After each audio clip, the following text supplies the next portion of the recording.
PK in the universe, and today I wanted to talk about a Nintendo Switch game. I haven't talked about a Switch game in a while, and I thought I would talk about the Atari Flashback collection. Now, this is a game I borrowed from the public library because I wasn't sure that I actually wanted to get this game. And my public library has Nintendo Switch games, so that's pretty cool. So I want to give my thoughts. What are my thoughts on this?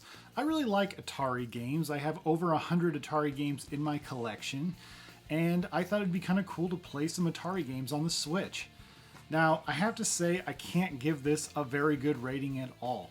This is quintessentially quantity over quality. I mean, there's like 6 football games or baseball games. There's a lot of sports games in here. There's arcade games, there's a lot of Atari 2600 games, but there's also a bunch of Atari 5200 games. There's a lot of doubles of games, you know, but there's also the arcade games in here, which is kind of nice to play some Centipede, but also, you know, it's like playing any of the Atari compilations. The one huge downside is there's a lot of games that, you know, required the paddle controller, and, you know, it's like, it's just not the same without the paddle controller. You know, you don't want to play game like Breakout without a paddle controller.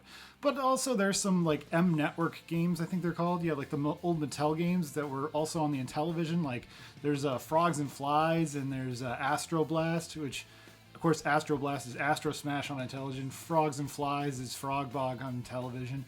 I enjoyed playing those for a little bit, but yeah, overall this is just okay. It's just a lot of games. It's kind of like once you get through it, it's sort of, yeah, it's, again, there's a lot of filler. This thing has tons of filler. There's just not a ton I have to say about this, but it's cool that there's a bunch of games, I guess, that are all together. But again, like I said, this is more quantity than quality. Another question, though, is would I borrow this from my public library again? And yes, there actually is a reason I would borrow this again. Recently, I picked up the Evercade VS, and I don't have the Atari collections, but it would be kind of cool to compare and contrast those two Atari collections to this. You know, do you have higher quality games on that Atari collection versus this, and what would be the advantages and disadvantages?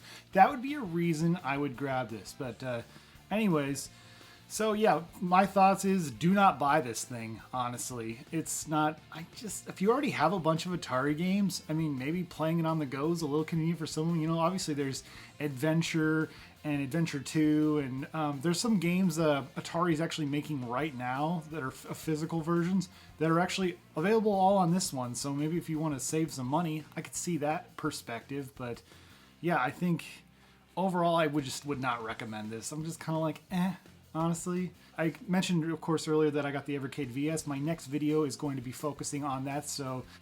And if you're not already subscribed to this channel and you want to hear me talk about Evercade, and I'm going to do a lot more of that for future videos, please, you know, subscribe and maybe like this video or downvote it. Nobody can see it anyway.